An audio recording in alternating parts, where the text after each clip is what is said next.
Good morning and welcome to All Things Marcellus with me, Attorney Doug Clark of the Clark Law Firm. I am located at 1563 Main Street in Peckville, Pennsylvania, and I am right here each and every Sunday at this time on this station to bring you, the landowner, the information you need regarding natural gas development. And of course, and as always, I, Doug Clark, do not, have not, and will not ever represent a gas or pipeline company. I never have, and I never will. Something funny how I was talking to a friend of mine this week, and he asked me, we were just talking about what I do and dealing with the companies and the things that we do. And he said, well, because if this keeps up, he says, well, what if a company comes in and says they want to hire you? And I said, well, it's just not going to happen. I said, you're obviously not listening to the radio show, because each and every week I make sure to make it a point to express my commitment to landowner representation. And he said, well, what if they pull a truck up? What if they gave you $5 million? What if they gave you $10 million? And I said, I don't care. And that is the truth. I don't care.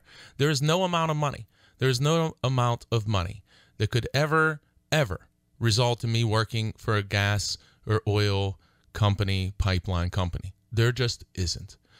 Doesn't matter. I look at it, and I have many clients that say to me, well, we didn't have this money before, so if things don't work out, things don't work out. Well, again, it's a lot different, but I'll just say, growing up as a steelworker son in Armstrong County, Pennsylvania, on the airport road, the biggest possession that I had at the time growing up was an XR75 dirt bike. And that's all I needed. So I don't need millions of dollars. I love what I do. We're very fortunate for what we do. But I can tell you this, and I can promise you this, I will never work for an oil, gas, or pipeline company. I never will. It's not about the money.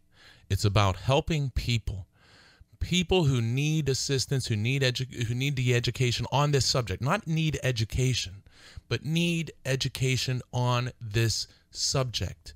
It's almost in many ways like a foreign language. When you look at this, and if you've really read a gas lease, you'll see what I'm talking about, because many people say, hey, look, this is a foreign language to me. And it is, because there are many terms of art, and there are many clauses that you can read in these contracts that you think have no meaning, but they actually have critical meaning. And they're terms of art, and they've been interpreted by case law. And we've seen how companies have operated, how they've produced, how they've manipulated contracts to their benefit. So we need to make sure that before we sign, that we are looking at this contract and understanding it. And I'm going to tell you that I don't care if you're the smartest person in the world. If it is the first time that you're looking at this contract and you're never have seen oil and gas leases or pipeline contracts before, you can read the words and understand the words, but not understand how they may apply and identify and see the loopholes. So that's what we need to do. We need to make sure that before, and I can't say that enough, before you sign anything, you need to understand what you're agreeing to. Seems pretty basic. But this isn't, again, I use these because I think about my dad selling hay out of the field. And this isn't like, hey, I'm going to sell you 500 bales of hay out of the field, and it's going to be for whatever that price is going to be. Now, back when I was a kid, it was around $1. But, it's not that type of deal here. These are major industrial commercial contracts for the drilling of wells that you hear typically cost $5 to $8 million. Think about this. There are pads now that have wells, that have 20 wells that are being drilled from a pad or planned to be drilled. So if it's $8 million a well, 10 wells would be $80 million. Then 20 wells would be $160 million. $160 million investment on the property solely for the drilling of wells. Now, do you think that an oil and gas company who is going to invest on one single property alone $160 million in drilling alone, not counting pad construction and all of these other things, pipelines, but $160 million on one single property. Do you think that they're going to present you with a contract that is advantageous to you or is slanted to their benefit to allow them to conduct the type of activities that they want to conduct in the future, whether you know what they are or not now, but to conduct the activities that they want to conduct in the future without you having the ability to either stop them or even limit them in any fashion? Well, of course not. Of course not. They're not entering into these contracts with the idea of, hey, how can we provide the landowner terms that are going to limit our future operations? Of course they're not going to do that. No, they're going to try to present contracts which are going to be to their benefit. And I'll tell you this, and one of the things that I find to be a disturbing trend, but I certainly understand it, the oil and gas lease offers today in the form leases, meaning the lease forms, the form documents that you're presented as an oil and gas lease, have become, in my opinion, disturbingly more slanted to the company. And when I say that, I am talking not just about royalty, but my heavens, are these contracts setting the stage for, there's loopholes that you can drive tanks through, 18-wheelers through, I don't know, the biggest vehicles that there are, massive bulldozers, whatever the heck the biggest buildings are, I'm getting fired up, whatever the biggest vehicles are, that's how big these loopholes are. But you can't identify them or see them because the companies aren't stupid. So the loopholes that allow for deductions, when I can't tell you, I do these lease reviews and consultations all the time, and I cannot tell you how many times landowners tell me, hey, I have a royalty that I'm going to get gross royalty, no deductions. I hear that all the time. And then I explain to them why, unfortunately, their understanding that they're going to have no deductions is not correct. That they actually are going to have deductions and they are going to get the wellhead price. And further, I have to tell them time and time again, unfortunately, that you're also not protected from the company selling the gas to themselves, to an affiliated company that they own, and then using a discounted price, not the price that your gas actually is sold to in the open market to a third party. No, you would think when you sign a lease, when I sign a lease and I'm going to get paid royalties, you would think, as any normal person would, you would think that your royalty is going to be based upon what is the price that the gas that comes out of the ground is sold at by the company producing it. You wouldn't think that the company producing it is going to sell it to an affiliated company that they own at the wellhead and pay you that price. You wouldn't think that the company would sell it to an affiliated company they own. That affiliated company would take it out to market and sell it for $3 per unit of gas. And then your company paying royalty would turn around and pay you royalty not on the $3 value that your gas actually sold at, but use an index price from a local market, not the ones we read in the paper. Oh, no. You're not talking Henry Hub. You're talking Tennessee Zone 4. Very, very low. That they would then sell the gas, or they sell the gas, say, at $3, but the index price that month was $2. And therefore, the company pays you royalty on $2 gas instead of $3. You wouldn't think that, because that doesn't seem fair. Doesn't seem right. However, unfortunately, that is another situation where reasonableness, common sense, kindness, trustworthiness, or trustingness, I guess, comes back to bite you. because in fact, those loopholes exist, and that ends up being what happens.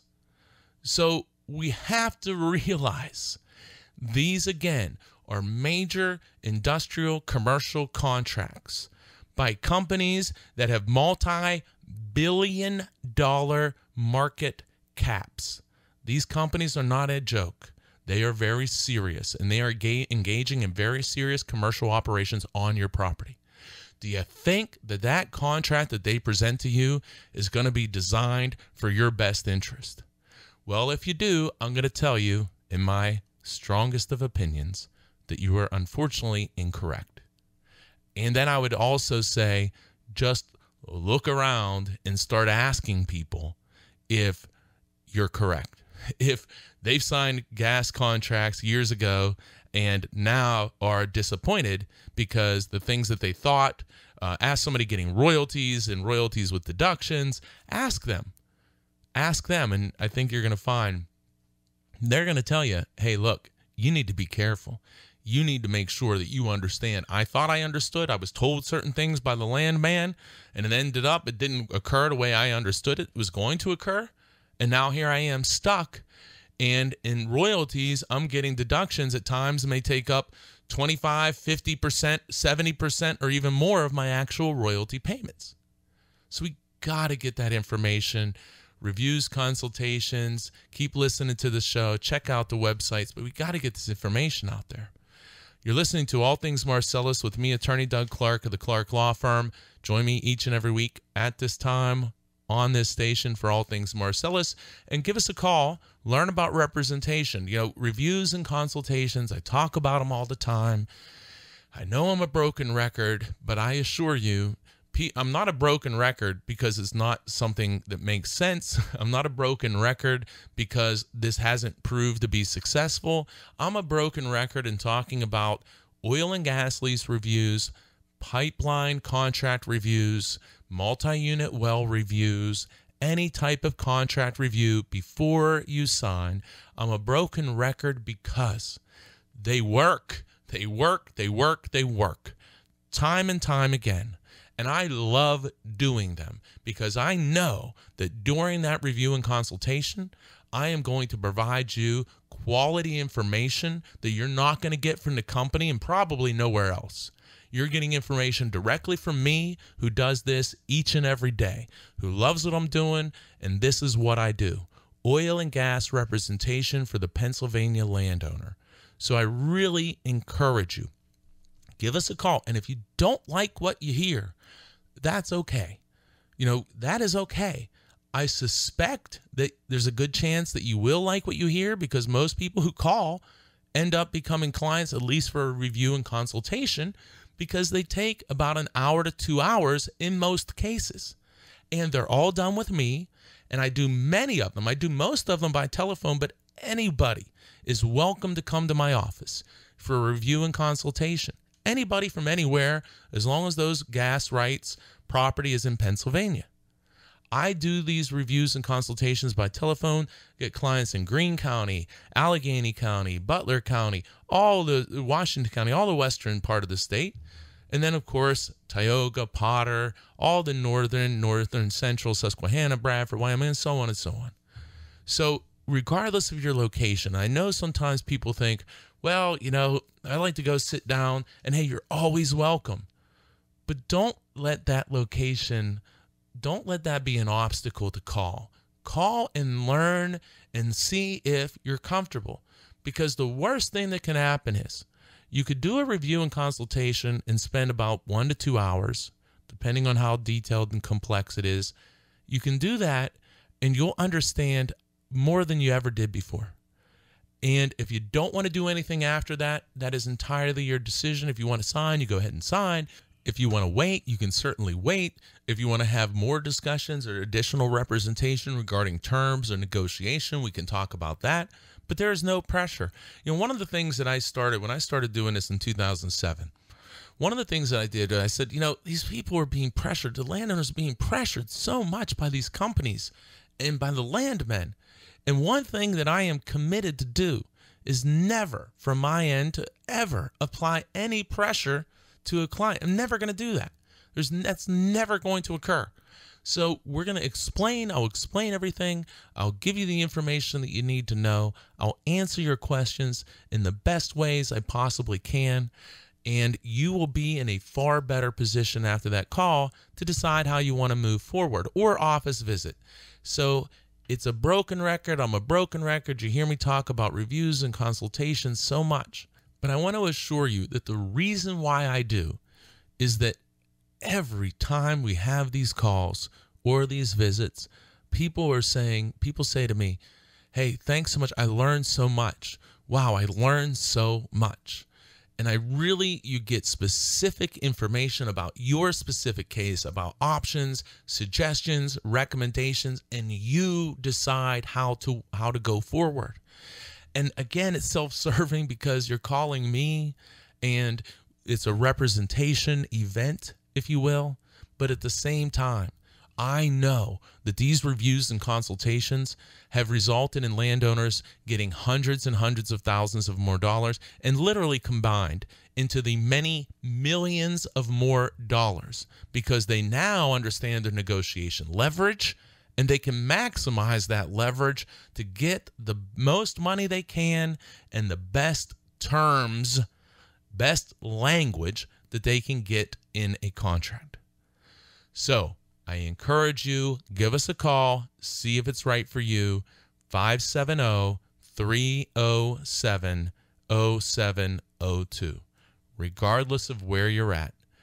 Gas lease, pipeline agreements, and I have to stress again, multi-unit well consents, also known as cross-unit wells. If you get a document that is a multi-unit well consent or a cross-unit well, and you're signing that and turning it in, I'm going to tell you, in my strongest, again, possible opinion, you are making an enormous mistake. Enormous. Call, do a review and consultation. Don't let distance bother you. See if it's right, and if you don't like it, don't do it. But call and learn about the service. And I think you're going to find, I am very confident you're going to find that it's an outstanding service that's going to serve you very well, and it's only going to take, in almost all cases, 2 hours or less. You're listening to All Things Marcellus. You can give me a call, 570-307-0702. Learn about that service and all other representation if you're interested, and see if we can help you. 570-307-0702. And most importantly, just keep listening. Check out the websites. Join me each and every week at this time on this station for All Things Marcellus. Check out the websites, pagasleaseattorney.com, pipelineattorney.com. Think about it. If you're dealing with gas lease issues and pipelines, and you're not going to pagasleaseattorney.com and pipelineattorney.com, why not? If you don't have a computer, go to somebody else's house that does. But get the information. It's free, general information, not specific. Radio shows. I've been doing the show since 2010. I've been doing this radio show since 2010. There are many hours of the radio shows. If you're whatever you're interested in, go check it out. Find a show that's right for you. So check out the shows, and remember to keep listening each and every week at this time for All Things Marcellus. And the good news is, this is segment 1. We're just getting started. So stay tuned, and make sure you really stay tuned, because I hear there's a real important message coming up next. I'll be right back. Welcome back to All Things Marcellus with me, Attorney Doug Clark of the Clark Law Firm. Make sure you join me each and every week at this time on this station for All Things Marcellus. Remember, you can call the office, 570-307-0702. 570-307-0702. Learn about representation services, talking about the reviews and consultations. As I stated, I do not, have not, and will never represent gas or pipeline companies. Represent clients for gas lease negotiations, reviews, consultations, gas leases, every other type of agreement. Pipeline agreements, water line agreements, royalty deduction issues, getting involved in more and more litigation issues with companies. Did the company breach your lease? Have they unitized you improperly? Did your lease terminate? Big holler, pay attention, Tioga County. Are you shut in by SWEPI or any other company that SWEPI sold your rights to, because SWEPI is the one who really has done this, shutting in wells 8 years or more? You're shut in. I want to hear from you. If you're shut in for 8 years or more by SWEPI in Tioga County, or I don't know, anywhere, but that's where it's occurring, it's outrageous, and we need to stop it. I want to hear from you, and we're loading up. I know I keep saying it, but I assure you we are, and I'm going to do everything I can to stop that, because that is garbage. In my opinion, all this is my opinion. Radio show, always my opinion, not specific advice for anybody. It's wrong. It's just wrong. And maybe I'm just some naive guy that says, well, something's wrong. What the heck does that mean? Deal with it. No. It's unacceptable. That is unacceptable. We're not going to accept this. So what we need to do, though, we can't just go say, scream from the mountaintops, oh, this is wrong. Well, we can't do that, and that's kind of what I do every week. But it's wrong, but what we're going to do is something about it. But we got to bring the right cases. We have to find the right cases to bring to change this.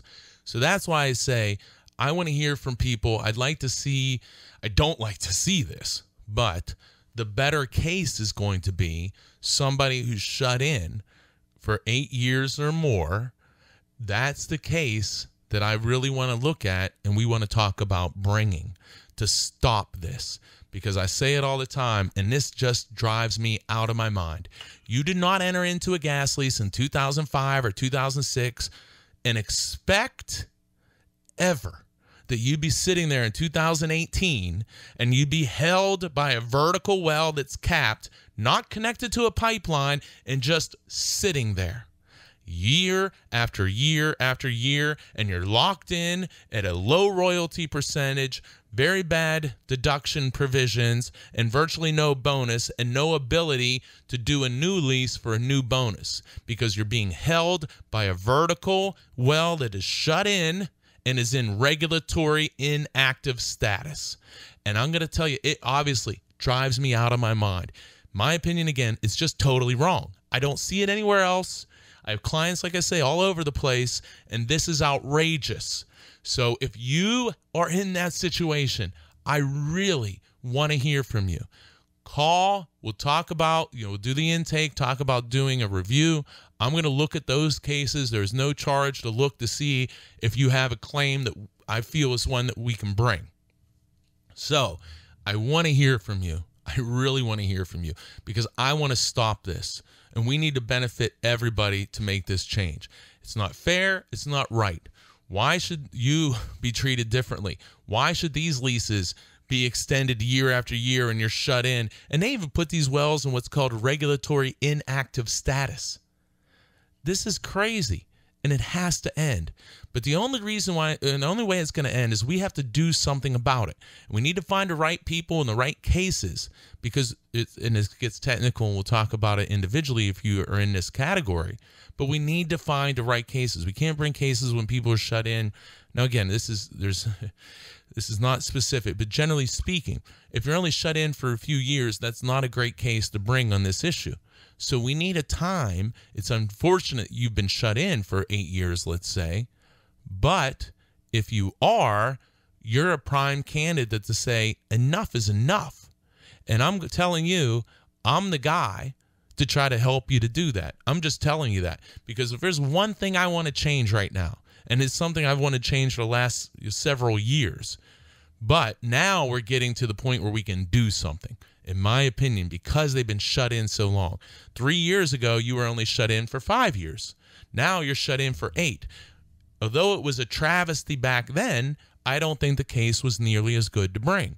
Now I think the time is right. So let's do something about it. And what we need to do first is, the first step is, if you're shut in 8 years or more, especially a vertical well, give us a call.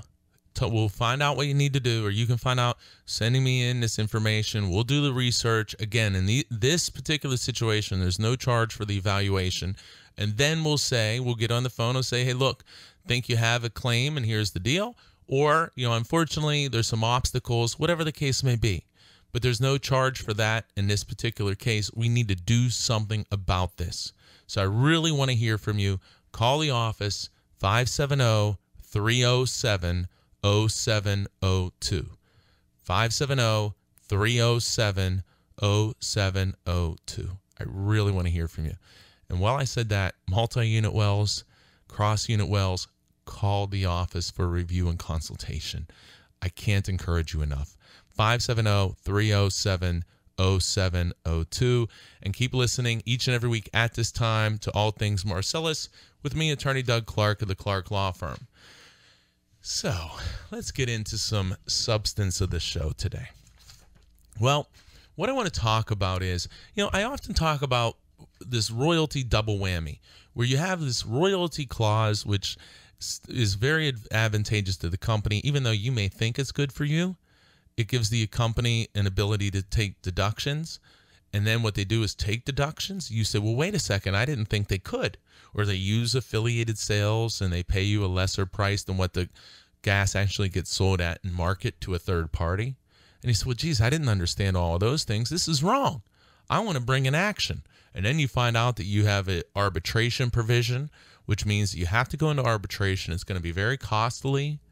And sometimes some of these term or arbitration provisions even require unanimous arbitration rulings, which are very difficult to get, if not, well, practically impossible, but not really. I mean, it's possible, but not very easy when the company is paying one of the arbitrators, and that arbitrator is going to rule in what favor. Well, we'd like to think in a great world they would follow the facts, but skeptics may say that doesn't always occur. So if the company, and think about this, if an arbitrator rules against the company, and that arbitrator is making $500 an hour, let's say, and goes through an arbitration and rules against the company. Now here comes another arbitration, and the company goes to select an arbitrator, and they can pick anyone they want who has the appropriate credentials. Are they going to pick the person who just ruled against them in another case? I don't think so. So now you have an arbitrator who's sitting there and saying, boy, I got this nice gig for $500 an hour, and if I rule against the company, I'll never get this gig again. So perhaps, and again, I'm going to say that I would like to think that all people are going to just simply follow the facts and the law wherever it may take them. But there's probably some people who think that if you're paying the arbitrator and you're paying them extremely well, and there's going to be future arbitrations and opportunities for this arbitrator to be paid again and work again and be an arbitrator for your company, that arbitrator may be inclined to rule in favor of the company. So we got to watch out for that. We have to watch out for that. So we really need to keep our eye on arbitration provisions, as I talk about all the time. As a general rule, my opinion is arbitrations are very, very bad. The company says, whoa, they're in there for you. Well, then, company, you'll be really excited that I want to take it out. If it's there for me, then you'll be really happy that I want to remove it. Oh, well, we can't remove it. Well, no, it's in there for me. I don't want it. Well, I guess maybe the truth starts to come out then. You're listening to All Things Marcellus with me, Attorney Doug Clark of the Clark Law Firm. Give us a call about representation, 570-307-0702. So I'm saying, you hear me talk a lot about royalty provisions and arbitration combination as the double whammy. But that arbitration is the back end of the double whammy on all kinds of different provisions. So I want to talk today some about one of the, I guess it's a favorite subject of mine or one of my more favorite subjects, because it's something that happens all the time and something that we can defend against and we need to take action on. But at the same time, it's a subject or it's a term that landowners are getting killed on. And so I don't like the fact that people are being manipulated by these provisions, but we need to talk about it. We need to prevent that manipulation, and we need to do what we have to do in the future to make sure that doesn't happen, or we got to do what we need to do today to try to prevent this from continuing to happen. And you know what this provision is, what I just talked about? Shutting in wells. So I'm not going to go back over immediately here of Tioga County with all the people. I mean, the last count I saw was 175 wells that SWEPI had in regulatory inactive status. Now, that number may have changed some, but how much? May have went up, may have went down. 175 wells in regulatory inactive status. Again, that to me is crazy. Not what you had bargained for when you were entering into your gas lease. So shut-in is an area where people are getting, in my opinion, crushed because the companies are keeping these wells shut in year after year after year after year. And again, SWEPI, in my opinion, is one of the biggest offenders. Some of the stuff in western Pennsylvania is unbelievably disturbing to me, where companies are shutting in wells, or there's old wells that have really, in my opinion, probably should have been declared done and dead and the lease terminated. But now the company says, oh, there's money there, so let's say that well was shut in. So there's a lot of bad, in my opinion, a lot of bad activity occurring around the shut-in provision. So what do we need to do? Well, we need to limit the amount of time that a company can shut in a well. We need to limit that, because the defense that companies use when you challenge them and say, hey, it's been 6-7 years since my well has been shut in, my primary term of my lease ended, and my well is shut in year after year after year, and you just keep sending me these shut-in checks. Well, if you had a provision in your lease that said that your well could not be shut in for more than 3 years or 5 years, well, the company then would either have to transport gas within those 3 or 5 years, or they would lose your lease. So if you had negotiated that in your agreement in 2005, 6, 7, that would be, the company would have to be producing gas by now if you had a 5-year primary term. But many people didn't. And what really kills me, side note, I see this certain lease form in Tioga County all the time from 2005, 2006. And there's some decent, or actually some really good addendum terms in some of those contracts. However, remarkably, there is a total absence of shut-in limitation language. And the companies, and especially SWEPI, but the companies are, in my opinion, manipulating that language to keep shutting in the well year after year after year after year. Now they'll say, hey, look, that's what the contract said. And they'll say, if you didn't like it, you could have negotiated it. Or you could have hired an attorney. You could have had your attorney negotiate it. You could have understood it. But you didn't, and you signed a contract, so we're allowed to do that. And that's the response that you're going to get. Think about it. Why are all these wells shut in? Because the company says, hey, you signed the contract. Otherwise, the wells wouldn't be shut in. But you signed the contract. So before we sign the contract, we need to make sure we're addressing this issue. And today still, people are signing contracts with no shut-in limitation. And rarely should you be doing that. Rarely should you be signing oil and gas leases without shut-in limitation. And almost always you can get a limitation. And if a company doesn't want to give you a limitation and shut-in, well, what does that tell you? It tells you that you could be sitting there 20 years later, 15 years later, 10 if you're lucky, still shut in. Think about that. If a company doesn't want to say, we will not shut in a well of yours for more than 5 years in a row, if they don't want to agree to that, agree to limit that they won't go 5 years for shutting in your well, they won't agree to that. What does that tell you? What does that tell you? There can only be one conclusion, that the company may shut your well in and thinks that they may or even intend to shut your well in for 5 years or more. It is that simple. It is that simple. You're listening to All Things Marcellus with me, Attorney Doug Clark of the Clark Law Firm. Join me each and every week at this time on this station for All Things Marcellus. Give us a call. Learn about reviews, consultations, see if we can help you. And if you're shut in for 8 years or more, give us a call. I really want to look at your case and see if we can do something about it. Again, I'll keep saying it. It is outrageous. It needs to stop. I'll be right back. Welcome back to All Things Marcellus with me, Attorney Doug Clark of the Clark Law Firm.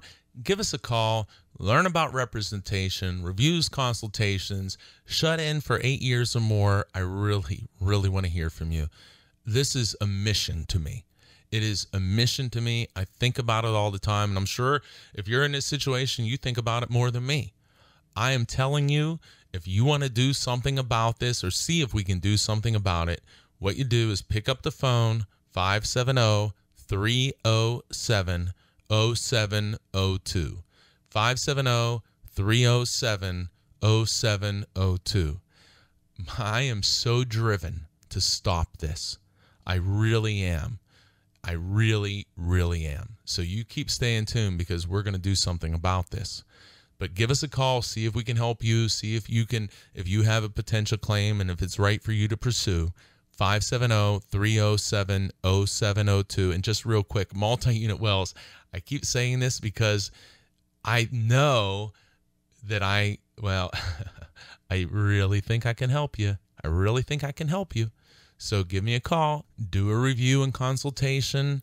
These usually take almost always less than 2 hours, but I really encourage you, call, learn about it. 570-307-0702. I think I can help you. No guarantees, but I think I can help you. 570-307-0702. Okay, I want to get back to shut-in for a second. Well, not for a second, for a while. Shut-in is killing people. But again, as I say all the time, these shows aren't just about, so you say, okay, shut-in. Well, I'm not shut-in. This doesn't apply to me. Well, no, we still can learn from this scenario, even if we're not in a shut-in situation. We can learn how a provision is manipulated and used by a company for their advantage and realize that when I get a pipeline agreement, there might be terms in there with loopholes that I don't understand that a company can manipulate or use to benefit themselves against me, and I didn't even understand it. So just because shut-in doesn't apply to you, this will be a lesson to show how terms and agreements can be used by companies to their benefit, and you better at least, if it's not with me, with somebody who knows what they are doing. Do a review and consultation. Get the information you need. As I say, put the pen down, pick up the phone, get the information you need, and you'll make the right decision for yourself. You'll make the right decision. Or you can simply rely and think about it, really think about it. You can simply rely on the Fortune 500 multi-billion market cap company and their trained agents to tell you what you need to know in order to make the best decision for you to get the most money and the best language and terms to your agreement. If you think that is the best way to move forward, there's nothing I can do. There's nothing anyone can do. If you think that your best interest is to rely on the gas company, pipeline company, and their paid and trained employees or representatives to give you the information you need to make sure that you're getting the most money and the best terms, there's obviously nothing I or any attorney who knows what they're doing can do to help you. Just go ahead, I guess, and do it. But it's a shame. It's just a shame. And I see it happening, and I generally don't think that that's what people think. I think that they're either uncomfortable in calling, they think they understand everything, and I'm telling you, that's why the reviews and consultations, it's not about, hey, I'm starving to try to do an hour or two review or consultation. I want to do them because I want you to have that information. And again, it's obviously a benefit to me because it's part of what I do. But it is an incredible opportunity for you not to be given information from the company and their representatives, but from somebody who truly has no motivation in the world but to help you in every possible way I can. So give us a call, 570-307-0702. All right, shut-ins. Here's something else. that gives you some indication about these shut-ins. I got a lease in front of me. I always like to do this, so you know I ain't kidding you. I got a lease in front of me, and one of the terms, it talks about that the company has to conduct operations within the 5-year primary term. I just want to hit on this for a second. Operations that they have to do. You may think, most people think, oh, they have to have drilled and I get royalties within 5 years. No, this particular lease says that operations can include simply by the end of the 5 years or on the last day of the 5 years to start constructing an access road to a drilling location, to preparing the location for drilling. That is very weak. Just start constructing a road. That seems pretty crazy. So you need to try to address that. So I just want to point that out. These operation provisions need to be edited and amended whenever possible. Like saying, no, you have to be drilling. You can't just start moving dirt to create a road, and that is enough to go forward. You gotta watch these things. That's just a little side note. But here's something else that came up in this lease that really struck my attention.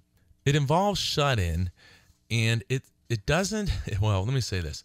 It says that a well can be shut in or considered being shut in if it is drilled. So they drill the well down and then they shut it in and they don't even frack it. That it's just sitting there waiting to be fracked. So what does that tell us? Why would a company drill a well, then let it sit there and not frack it? Well, look, hey, let's be reasonable. And I am a reasonable guy. Let's be reasonable. Maybe they have their fracking equipment in use or mobilized somewhere else. So it just is not available to immediately drill a well and start fracking. So maybe they're drilling maybe 5 wells, we'll say 10 wells in different areas, and it's taking some time for the fracking process to catch up to the drilled wells. Well, hey, look, that sounds reasonable. But what about the cases which we unfortunately see too many times where the company drills the well and then goes years before fracking it? Well, why do we think they did that? Well, one possibility could be that they needed to drill in order to preserve the lease so it didn't expire. But they really didn't plan on producing gas anytime soon. They just needed the drill to prevent the lease from expiring. So they drill the well, then they cap it, and they do nothing. They pick up and leave. Now, this could occur for many, many, many years. So, in this particular lease, the company even puts in there that this well can be shut in if they've drilled it, cap it, and now it's pending to be fracked at some point in the future. So again, simply telling us as we read between the lines that this company wants the absolute right to drill a well, to preserve the lease so they don't lose the lease, and then sit on it. And you say, why do you say that? Well, this again is my opinion, but it's my strong opinion. But it goes on. Remember, there is no shut-in time length limitation in this lease. And quite frankly, rarely will you ever see a company present you with a lease with the body of the lease having a shut-in limitation. So this lease is saying we can drill a well, cap it, and then shut it in and have it await fracturing, stimulation, hydraulic fracturing, fracking for 10 years, 15 years, 20 years. That's what this lease says we can do. And you can sign it and just go ahead and you're agreeing to that. But in this lease, you're also agreeing to, like I said, operations is constructing a roadway. Boy, there are so many things. You got deductions, crazy deductions in this lease. You got pipeline rights that are extremely expansive. Oh, of course, you have unanimous arbitration. It's unbelievable. Oh, and then you have this provision that says, I'm just jumping around a bit, but this kills me, that you expressly agree that your lease does not contain any express or implied covenants to drill. Stop there. You agree that your lease does not contain any express or implied covenants, such as covenants is a word similar to promises. You agree that the lease does not contain any express or implied covenant to drill, prevent draining, develop, or market production within the primary term or any extension of this lease, nor any implied covenant at law, including the implied covenant to develop, be deemed to apply to this lease. This lease shall not, wait, I want to stress this sentence.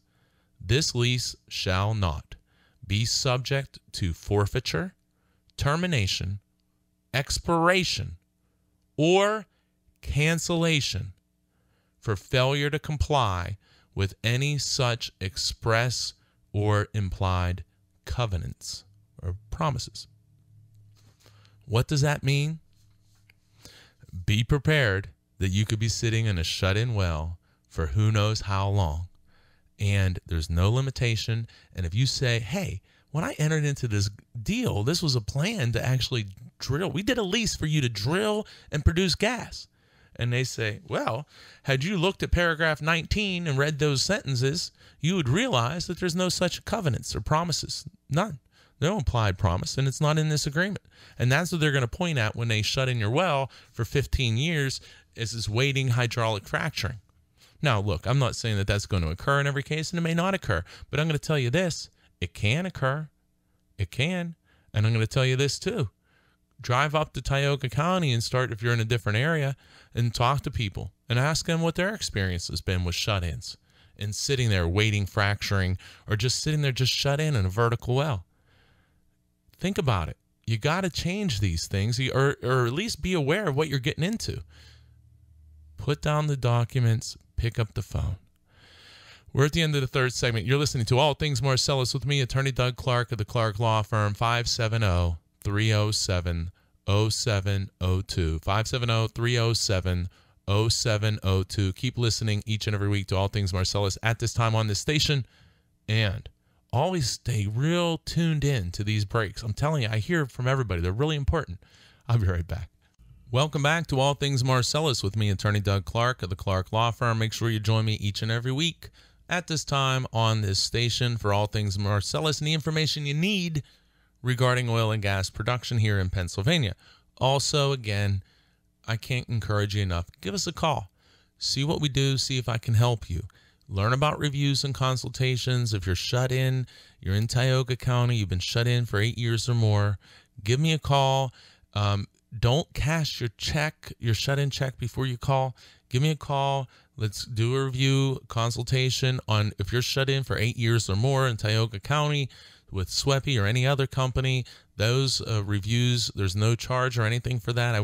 Because we need to stop this. So I really want to encourage people to reach out. No fees, charges, or anything. You're shut in for 8 years or more. I want to hear from you. Also, multi-unit well consents, cross-unit well consents. Put down the papers. Pick up the phone, give us a call, 570-307-0702. I really think I can help you, really encourage you to give us a call. Multi-unit well consents. So, I can't help myself. I'm looking at this lease. I can't help myself. I wanted to stay away from this, but listen to this royalty language in the form of the lease. It talks about the different types of deductions. So it's offering a certain percentage. And then I'm telling you guys, there are terms of art. Revenue realized, proceeds realized. These are buzz terms. These mean generally deductions. Revenue realized, proceeds realized, generally equals deductions and wellhead price. This lease goes on, and one of the items that it talks about, so it goes through all these different specifics that it can deduct. That it can deduct gathering and transportation of the oil and gas from the wellhead to the production or treatment facilities and or to the point of sale. Then it says, and it says other things, but what I want to focus on, it says that the deductions can include any and all other reasonable costs and expenses of any kind or nature incurred involving the handling of oil and or gas from the wellhead to the point of sale. When we see things like any and all other reasonable cost and expenses of any kind or nature, that should scare us. What are reasonable costs and expenses? Are they sales charges? Are they commissions? What are they? And if you disagree, if all of a sudden, if all of a sudden you're charged sales commissions, you're charged these other fees that you say, how in the world am I charged this? And the company says, well, I'll tell you how. Look at this subsection. It says we can charge any and all other reasonable costs and expenses of any kind or nature incurred involved in the handling of the gas from the wellhead to the point of sale. That's how. You say, well, no. That's not appropriate. That's not appropriate. And I'm going to do something about it. And they say, okay, well, go ahead. Well, what are you going to do about it? You're going to sue them. And then you turn and you find out, okay, what is the ground rules of suing them? Uh-oh.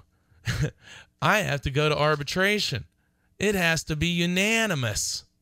Uh-oh. Not so good anymore. Not such a good avenue to go to arbitration. So some people may say, wow, it's like gives the company a license to cheat. I'm not saying that, but some people do. So you have to try to do something about this at the beginning, and then you won't have the problem. And if you can't do anything about it, then you know what your problem is, and you have to decide, do I want to do this despite these loopholes? And you may want to do it. You may. You absolutely may. However, you need to know what you're doing. How do you make a good decision if you don't know what you're doing? I don't know.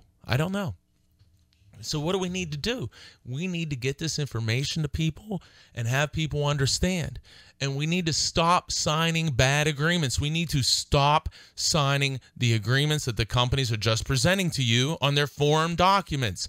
They are multi-billion-dollar capital companies.